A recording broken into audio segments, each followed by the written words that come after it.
Brent Adams, he fires and scores! Hey, what's really good, y'all? Welcome back to the show. We are going to have some fun on today's episode. The top 50 players as voted on by the players themselves. Now, as y'all already know, the league already dropped players 50 through 25. We're not going to go through all the names right here on this show. If you want to see all that, go back and watch the videos that just dropped so you can get the full list of players. Now, look, that being said, that is what we're going to talk about on this week's episode, or at least my take on the first half of the list that dropped already. I want to make one thing perfectly clear to all y'all. I am in a position where I'm fortunate enough to call a lot of these guys that I'm about to talk about my friends. So no matter what comes out of my mouth, I mean absolutely no disrespect to any of these dudes. You don't make the PLL top 50 players without being at least 20 times better than me at lacrosse. So let's just keep that in perspective, okay? All right, so now that I've cleared the air on that, let's just go ahead and get started. And let's start with my sticker shock with the first name on the list. Brent Adams at number 50? You mean the dude that hit this shot?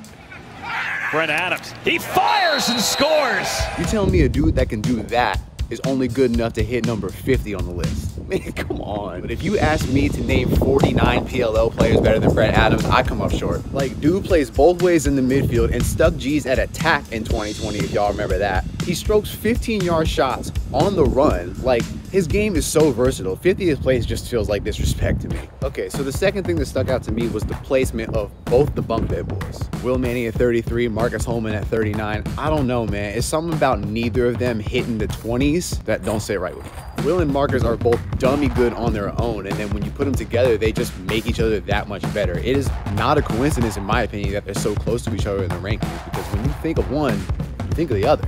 They're two of the best in the business at putting the ball in the net. I don't know, man. There must be something I don't know, because I'm ranking them both higher in my head. I mean, I get it. Not everybody can be top 25, so they got to land somewhere, I guess. I don't know. All right, next thing I want to talk about is where Perk is on this list. Now, again, let me be perfectly clear. Perk is nice, bro. He's top 50. Like, he dropped mad 2 bombs this past season, and he's been stepping up on defense ever since 2019. And he hasn't peaked yet. He's only gotten better since he left Notre Dame, and he's only going to continue to get better, especially now that he's running with Miles. But I'll keep it a stack. I'm tripping on some of the names he's in front of. Perk better than Ryder?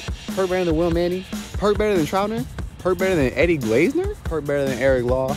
I don't know about all that, bro. Look, the pros have spoken, and the pros say that I'm wrong. And I know all the Perk stands are gonna come for me on social when this drops, and that's fine. I'm just saying, I got questions, man. That's it. All right, I feel like I've been pretty negative thus far, so let me switch up and say something positive. I'm pretty happy that the pros are putting some respect on Jack Neer's name. Jack came in at number 25, right next to Ty Warner at 26. I feel like those are good rankings for both of them. You could put either one in front, and it's all the same to me. Look, it's been evident for some time now that Ty is a top-tier cover guy in the entire sport. I just wasn't sure if the league felt the same way about Jack. Another positive thing I saw is how high the other guys in the league are putting Scott Ratliff on this list. I mean, considering all the names that we haven't seen yet, 27 is a good spot for Scott to land. I mean, I'm sure he wishes he was higher, but it was good to me. Also, Brian Costabile should be pretty happy about where he ended up on this list as a rookie. I mean, coming in your first year and hitting number 37 on the top 50, I mean, that's pretty good. He must have opened some eyes that game he took advantage of Top Shriver. Tom, in my opinion, you're the best player in the world. You don't get to be mad that I said that. He abused you that game, bro. But yo, if we pivot and start thinking about the names we haven't seen yet, I mean, there's a lot of names outstanding, and only 2 Whips players have made it so far, so might be a lot of Whips in 1 through 24. Makes me a little nervous about how this top half is gonna play out. I mean, for instance, we saw Holman and Manny, but not Amen.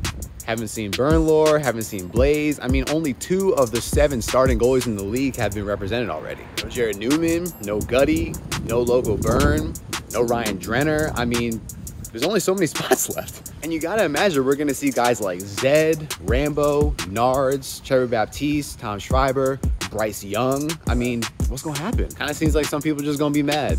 Oh well. All right, so that's about all I got for players 25 through 50. So before players 1 through 24 drop, do me a favor and comment down below which player you think is gonna get left off of the next half of the list. Yeah, left off. Let's stir it up a little bit. Now, before you click away, make sure you like this video and subscribe to the channel. It really helps us out. All right, that's it for me. I'll see y'all when the rankings heat up.